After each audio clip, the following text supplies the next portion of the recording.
Olá pessoal, conforme nós combinamos em sala, eu disse que ia dar uma retomada no conteúdo de literatura em vídeo para que vocês pudessem fazer as atividades com tranquilidade. Infelizmente nós estamos distantes, não por opção, né? Mas ainda assim dá pra gente estudar, tá? Então vamos lá, vamos retomar os gêneros, chamados gêneros literários, e nós temos que nos lembrar sempre de diferenciar gêneros literários de gêneros textuais. Gêneros literários têm tudo a ver com a literatura, com a construção do texto. E os gêneros textuais são mais relacionados aos tipos textuais e a todo o aparato textual que a gente tem na sociedade hoje, tá? Então, quando se trata de gênero literário, nós temos três: o dramático, o lírico e o narrativo. Esses três comportam todo o cenário mundial da literatura há muitos séculos, tá? Então, nós temos desde épicos da literatura mundial que se constroem a partir desses três gêneros. Vamos lembrar então que, quando se trata de drama, como o próprio nome diz, como a etimologia da palavra estende, é dramático, né? Dramático é aquele texto de encenação que traz, sim, uma certa característica de drama, tá? Que textos mais se aproximam destes? Então, o cinema, o teatro, os autos, que a gente precisa deixar isso bem claro, porque quando nós chegarmos no quinhentismo, nós vamos ver alguns autos escritos pelo padre José de Anchieta, que foram encenados, inclusive, tá? E esses autos, eles se tornaram famosos, tá? Então, na literatura, eles são muito importantes e eles fazem parte do gênero dramático, por todo o contexto nele envolvido. Só que, vamos lá, eles também foram escritos em forma de poema. Então, ele também se encaixa no gênero lírico. Então, o mesmo texto pode ser tanto drama quanto lírico. Pode ter duas classificações, tá?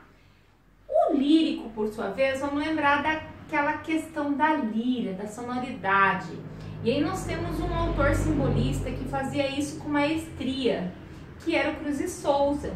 Cruz de Souza tinha um texto que dizia assim: vozes veladas, veludosas vozes. Vozes veladas, veludosas vozes. Essa sonoridade nas palavras dá a ideia de lírica, tá? E esse lirismo é que encanta nesse gênero. Ele se dá normalmente na poesia, tá? E nos textos épicos que eram escritos em formas de poema. Por exemplo, o Alto da Barca do Inferno, que é um texto que virou, sim, filme, mas que sim, é escrito em forma de poesia, então, portanto, um gênero lírico e tem toda a sonoridade nas palavras, a combinação de rimas e tal, tá? E por fim, nós temos o gênero narrativo. O gênero narrativo, ele se classifica em quase todas as obras escritas em prosa. Por exemplo, esse trabalho que vocês estão fazendo em literatura, que vocês estão buscando diversas obras. Frankenstein, algumas obras de Shakespeare, algumas obras até da própria Mary Shelley, que é o Frankenstein, tá? E aí, Daniel Defoe e daí por diante. Então, vocês estão buscando gêneros narrativos para construir o trabalho. O que são os gêneros narrativos para serem classificados como tal? Primeiro, eles são escritos em forma de prosa, diferente da poesia. Tem parágrafos, tem início, meio e fim, tem pontuação, tá? Então, todo o contexto narrativo se encontra aqui. Precisa ter um enredo, esse enredo constrói a história do texto. Então, por exemplo, o Menino de Pijama Listrado que vocês estão lendo e a menina que roubava livros. Os dois textos são narrativos e constroem uma história a partir de uma determinada época, de um contexto histórico, que nesse caso é o nazismo, tá? Temos um narrador que pode ser personagem ou simplesmente narrar a história, ele não aparece na história, que é o narrador observador. Ele conta a história, mas não é parte dela, tá?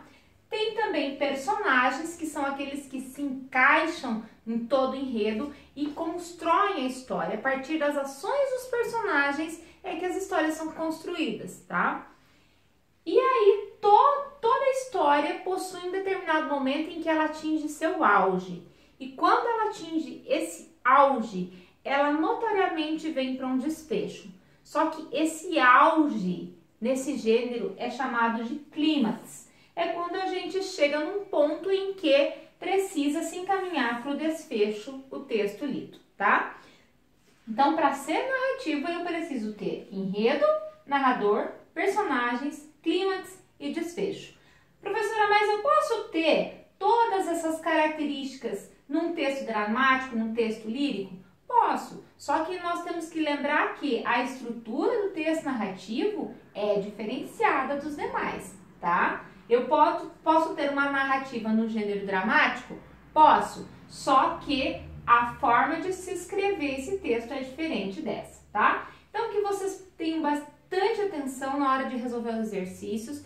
Eles estão bem sintéticos, bem fáceis. É necessário reler o capítulo, tá? Para poder relembrar de algumas coisas e também olhar os slides da aula anterior que eu passei. Acho que foi na última aula de literatura que nós vimos, então, esses gêneros literários, tá bom? Então, ó, força na peruca e até a próxima. Beijo!